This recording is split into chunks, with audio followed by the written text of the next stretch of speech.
So I found a few things interesting on this chapter about cholera.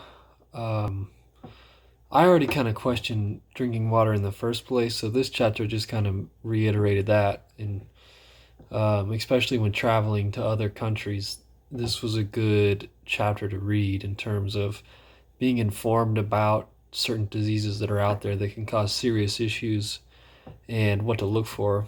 I think the big picture of this chapter was obviously talking about cholera and its impact throughout history. And as we've seen this kind of pattern emerging in some of the previous chapters, it studies the history of the disease first. And like a lot of the other diseases, people back then just didn't know what was going on, and they certainly didn't think that some little microbe would be the cause of such a serious outbreak or disease.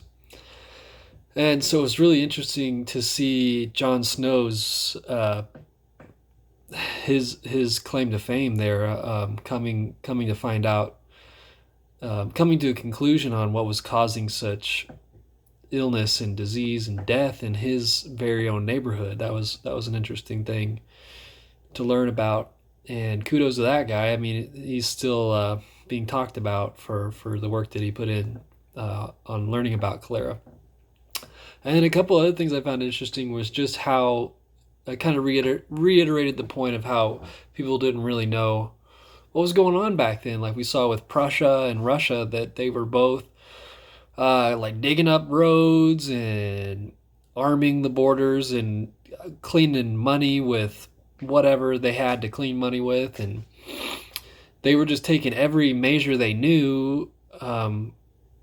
And what they knew was from their history, and like they knew about the plague and kind of what helped with the plague, so they were just implementing some quarantine practices and stuff like that that obviously weren't very effective for cholera. So yeah, that was interesting to see how serious of measures these various countries would take, and how little effect it would have on something like a cholera bacterium that's in the water essentially. So very enlightening, interesting chapter.